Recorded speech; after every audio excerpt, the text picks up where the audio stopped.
Dans les années 70, le Japon faisait face à une menace silencieuse, mais mortelle.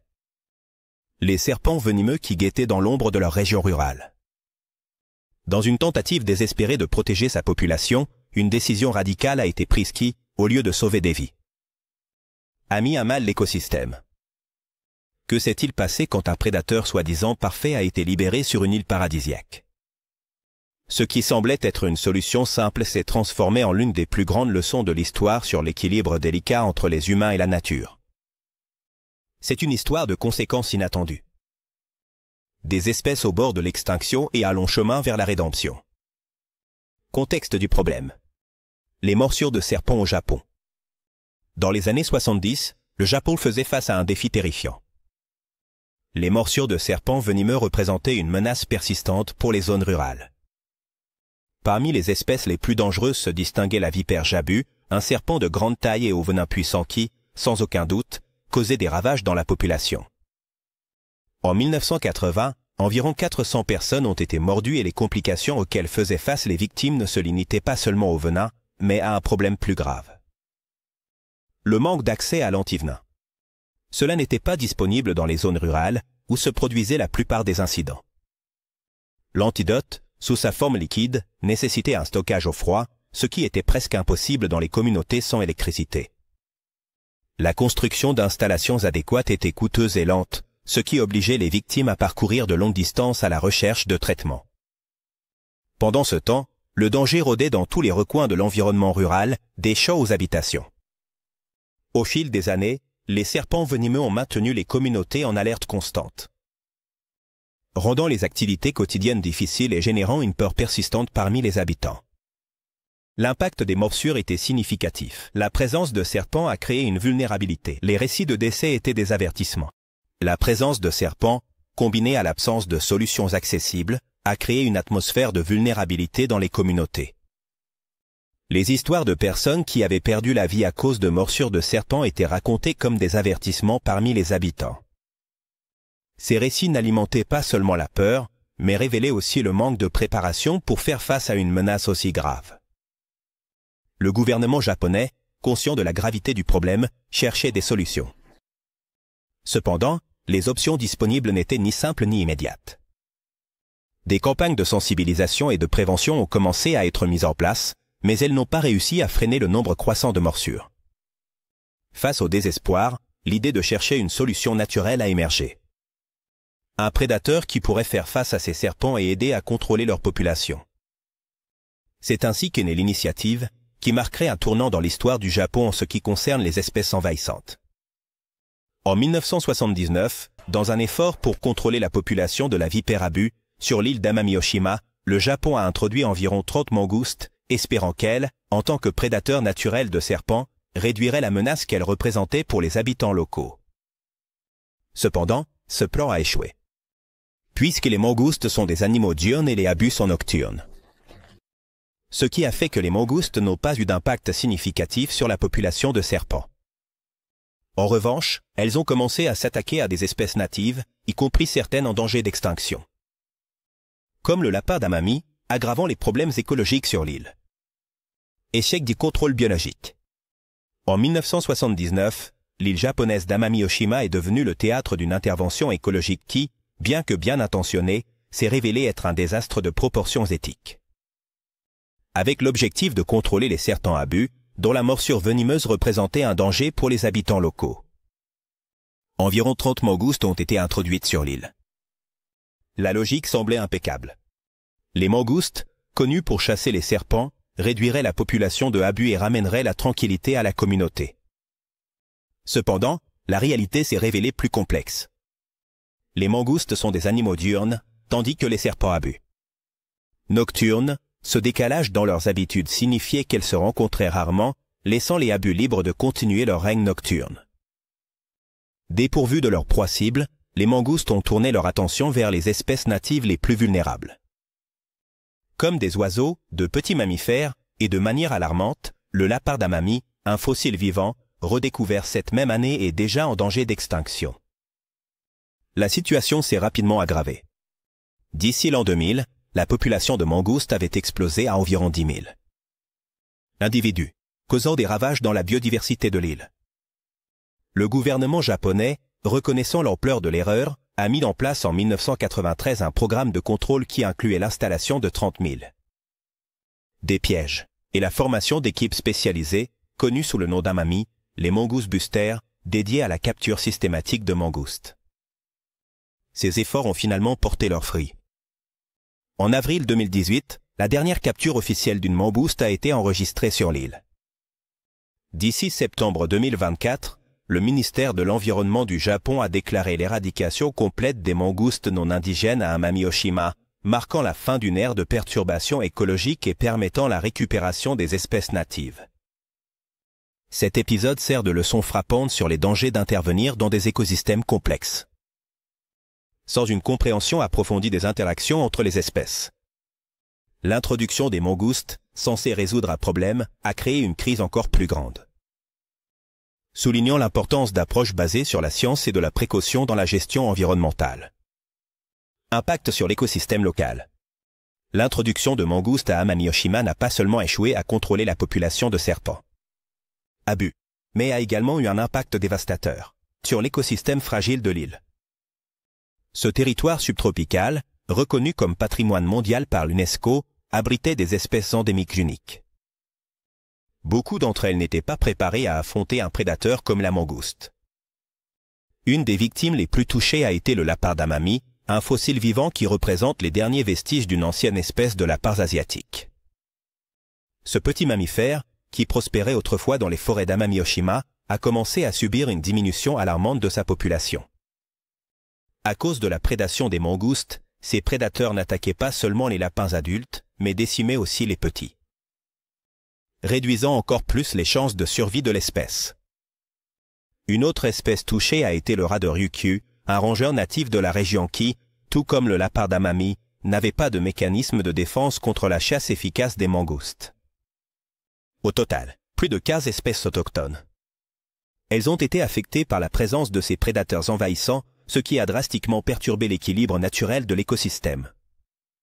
L'impact des mangoustes ne se limite pas à la faune.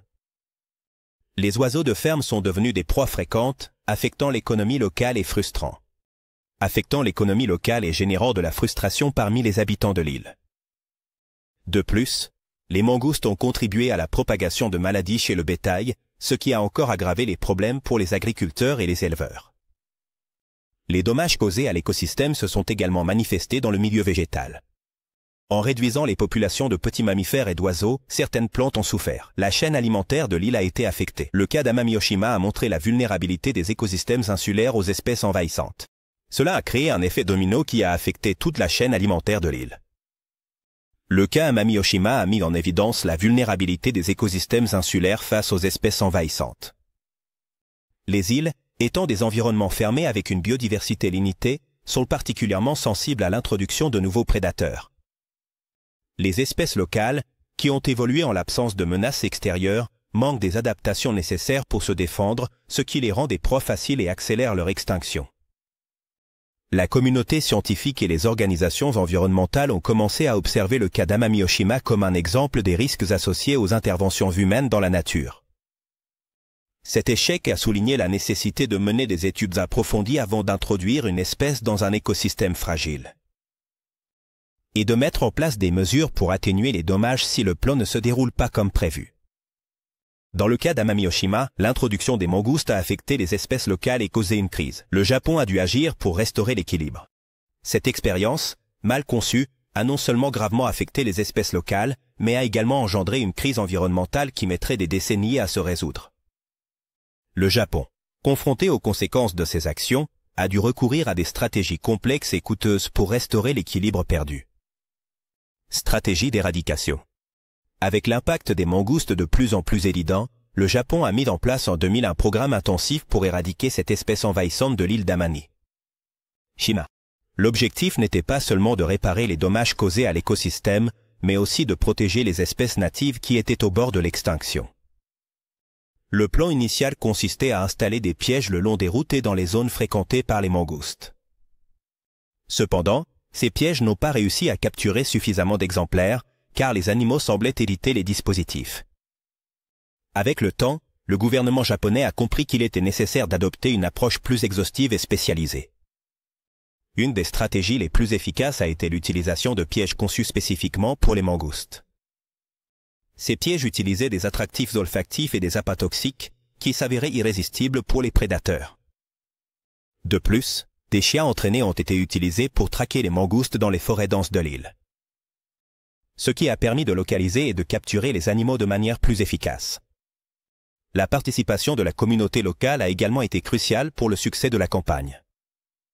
À partir de l'année 2005, des équipes de bénévoles et de chasseurs locaux se sont joints aux efforts d'éradication, en consacrant d'innombrables heures à parcourir les forêts et à poser des pièges. Cette collaboration a non seulement accéléré le processus, mais cela a aussi renforcé l'engagement de la communauté envers la conservation de l'écosystème. Au total, plus de 32 000 ont été capturés. Mangoustes, pendant le déroulement de ce programme. La dernière capture enregistrée a eu lieu en avril 2018, marquant la fin d'une bataille de près de 2 décennies. Cette réussite a été célébrée comme un jalon dans la conservation de l'environnement, car l'éradication des espèces envahissantes dans les grandes îles est extrêmement difficile. Et il est rare que cela réussisse. Malgré les coûts économiques et humains du programme, l'effort en valait la peine. Les espèces natives ont commencé à se rétablir lentement et l'équilibre de l'écosystème d'Amami-Ōshima a commencé à se restaurer. Le gouvernement japonais, apprenant de cette expérience, a adopté des politiques plus strictes pour éviter l'introduction d'espèces non natives à l'avenir. Résultat et reconnaissance. Après près de 2 décennies d'efforts, le Japon a atteint un résultat impressionnant.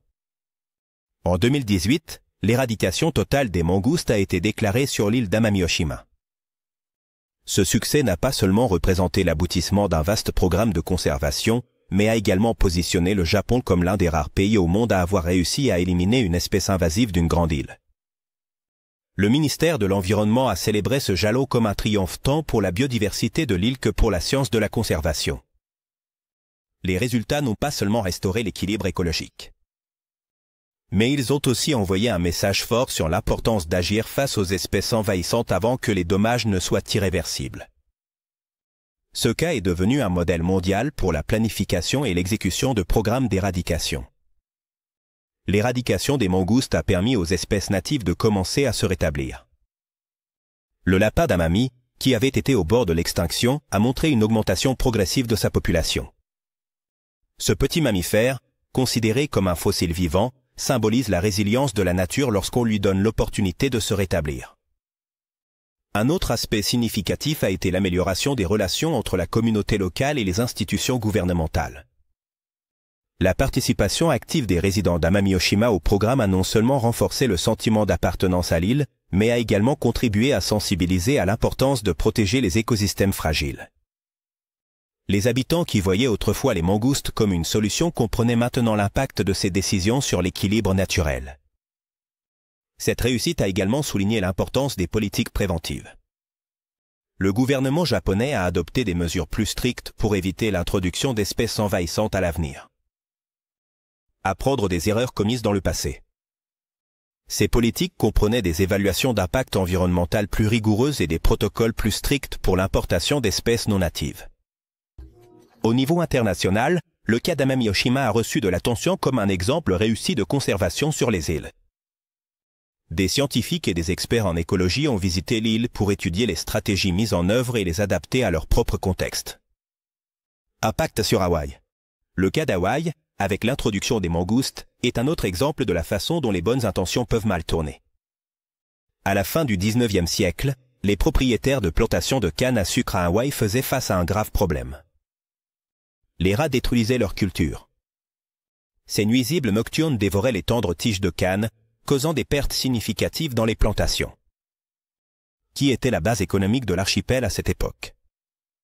La solution semblait simple. Suivre l'exemple des Caïbes, là où les mangoustes avaient été introduites pour contrôler les rats. En 1883, 72 mangoustes arrivèrent à Hawaï, amenés de Jamaïque.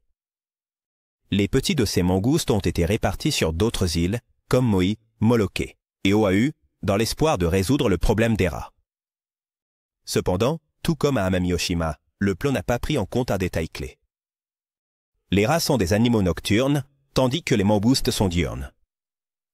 Cela signifiait qu'on les trouvait rarement et le contrôle des rats. Non seulement cela a été inefficace, mais cela a créé un nouveau problème dévastateur pour la faune native d'Hawaï. Les mangoustes, ne pouvant pas chasser les rats, ont cherché des proies plus accessibles. Les oiseaux natifs, dont beaucoup nichent au sol, sont devenus leur principal objectif.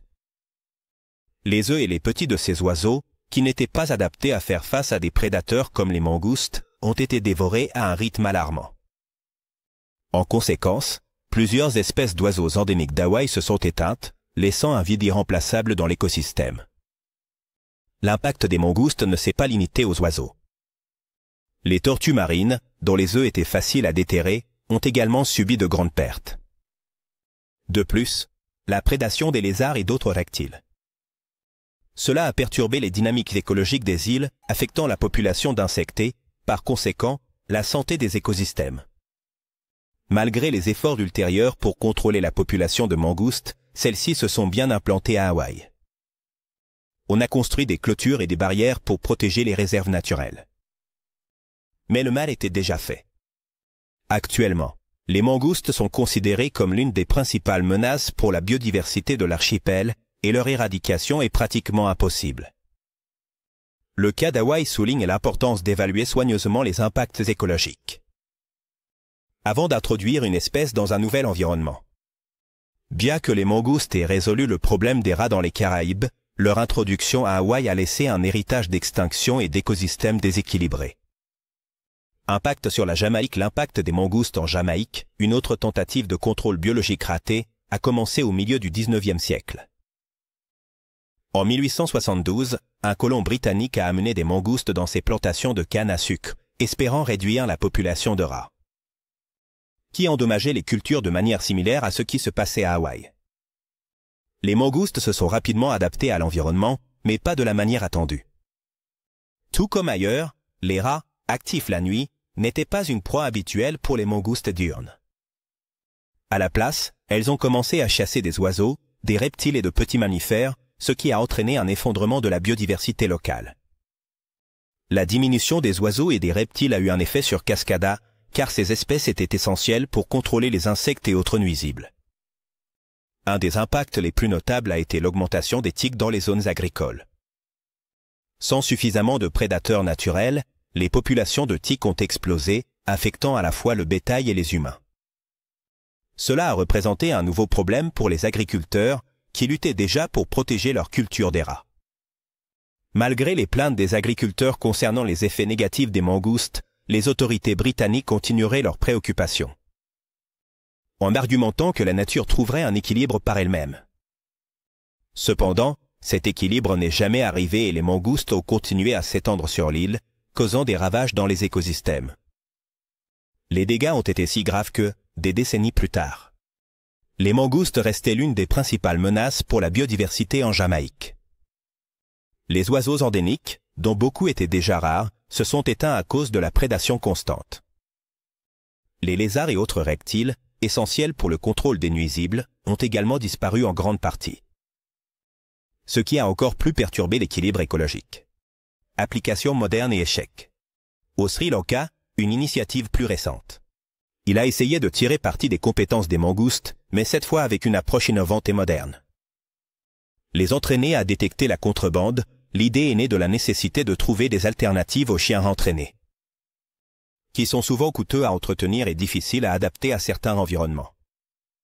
Les mangoustes. Déjà appréciées au Sri Lanka pour leur capacité à chasser les cobras et autres serpents venimeux, elles semblaient être des candidates idéales pour cette nouvelle tâche. En 2017, un projet pilote a été lancé avec une subvention de 50 000 $, soutenu par un spécialiste en dressage animal. Le Zoo national du Sri Lanka a proposé ces installations pour mettre en œuvre le programme. La méthodologie était simple, mais efficace. Les mangoustes seraient libérés dans des conteneurs de chargement remplis de pièces de voiture, et sa réaction en détectant des substances illégales, comme des drogues, serait observée. En théorie, si les mangoustes détectaient de la contrebande, elles sortiraient avec les queues hérissées, un signe clair de leur découverte. Le projet a montré des résultats prometteurs dans ses premières phases. Les mangoustes se sont révélés étonnamment adaptables à l'entraînement et ont réussi à identifier des substances cachées avec précision. Ce succès initial a alimenté les attentes selon lesquelles les mangoustes pourraient devenir une ressource précieuse pour les départements des douanes. Surtout dans les régions où les ressources pour entraîner et entretenir des chiens étaient limitées. Cependant, des problèmes administratifs et des changements dans le leadership politique ont interrompu le développement du projet. Le manque de continuité dans le financement et la perte d'intérêt de la part des responsables gouvernementaux ont conduit à l'abandon du programme, laissant en suspens ce qui aurait pu être une innovation révolutionnaire dans le contrôle de la contrebande. Cet échec n'était pas dû aux limitations des mangoustes, mais à un manque d'engagement à long terme de la part des autorités. Malgré les résultats initiaux positifs, le projet est tombé dans l'oubli. Un rappel de la façon dont les barrières humaines, plus que les barrières biologiques, freinent souvent le progrès dans les initiatives innovantes. Amami-Oshima a un écosystème unique. L'île, située dans l'archipel japonais des Ryukyu, est bien plus qu'une simple destination touristique subtropicale. Ce territoire abrite un écosystème unique, reconnu comme patrimoine mondial par l'UNESCO. Avec une biodiversité sans pareille, sa dense forêt tropicale abrite des espèces endémiques qui ont évolué isolées pendant des millions d'années, en faisant un laboratoire naturel de l'évolution. Parmi les habitants les plus remarquables de cette île se trouve le lapin d'Amami, connu comme un fossile vivant. Cette espèce est le dernier vestige d'une ancienne famille de lapins asiatiques qui a autrefois prospéré sur le continent, mais qui ne survit maintenant qu'à Amami-Oshima et à Tokunoshima, une autre île voisine. Son pelage sombre et ses oreilles courtes le distinguent des autres lapins et en font un trésor écologique que les conservationnistes sont déterminés à protéger. En plus du lapin d'Amami, l'île abrite d'autres espèces remarquables, comme le rat de Ryukyu et le fennec volant d'Amami, tous deux également endémiques. Les oiseaux occupent une place spéciale dans cet écosystème, avec des espèces comme le martin-pêcheur de Ryukyu et le râle d'Okinawa, qui ravissent les observateurs d'oiseaux et se distinguent par leurs couleurs vibrantes et leurs chants uniques. Chaque recoin d'Amami-Oshima est plein de vie, des reptiles aux insectes qu'on ne trouve nulle part ailleurs dans le monde. Cependant, la richesse naturelle d'Amami-Oshima la rend également vulnérable. L'introduction d'espèces envahissantes, comme les mangoustes, a mis en danger beaucoup de ces créatures uniques. Les mangoustes, en s'adaptant rapidement à leur nouvel environnement, ils ont attaqué sans pitié les animaux locaux qui n'avaient pas de mécanisme de défense contre un prédateur aussi efficace. Cela a conduit à la diminution de plusieurs populations d'espèces endémiques, perturbant l'équilibre écologique délicat de l'île. Malgré les défis, Amami-Oshima est devenu un symbole de résilience et de conservation. Le succès du programme d'éradication des mangoustes a permis à de nombreuses espèces endémiques de commencer à se rétablir. Les organisations environnementales travaillent dur pour surveiller ces populations et prévenir de futures invasions. La désignation de l'île comme patrimoine de l'humanité, en 2018, a été une reconnaissance internationale de son importance écologique.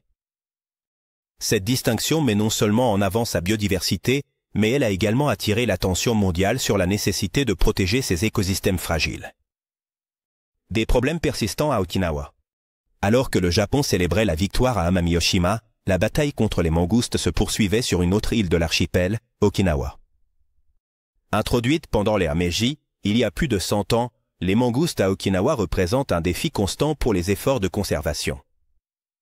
Contrairement à Amami-Oshima, où ces espèces envahissantes ont été éradiquées, Okinawa continue de lutter contre des populations de mangoustes qui menacent sa biodiversité.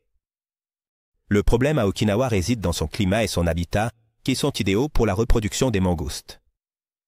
Ces conditions permettent aux populations de mangoustes de prospérer plus rapidement que sur d'autres îles, ce qui complique les efforts pour les contrôler. De plus, Okinawa abrite 3 espèces d'oiseaux endémiques qui dépendent d'un habitat protégé pour survivre. Les mangoustes ont drastiquement réduit leurs effectifs en attaquant les œufs et les jeunes, mettant en danger la survie de ces oiseaux. Pour faire face à ce problème, le Japon a mis en place diverses stratégies. L'une des plus efficaces a été la construction de clôtures en forme de aile à la base, conçues pour empêcher les mangoustes de creuser en dessous. Ces barrières ont été installées autour des réserves naturelles et des zones critiques pour les espèces endémiques, réduisant l'interaction entre les mangoustes et la faune locale.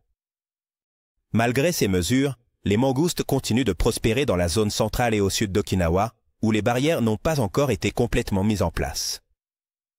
Les efforts de contrôle incluent l'utilisation de pièges spécialisés et des programmes d'éducation communautaire pour impliquer les résidents locaux dans la conservation. Cependant, l'éradication totale semble lointaine et les autorités craignent que les mangoustes d'Okinawa ne puissent réenvahir Amami-Oshima si des mesures supplémentaires ne sont pas prises. La menace des mangoustes ne se limite pas à la faune locale. Elles impactent également l'économie agricole en attaquant les volailles et en détruisant les cultures. Cela a conduit les agriculteurs à collaborer avec les autorités pour réduire les populations de mangoustes. Bien que le progrès ait été lent en raison de l'ampleur du problème. Le cas d'Okinawa souligne la complexité de contrôler les espèces envahissantes dans des environnements où les conditions favorisent leur expansion.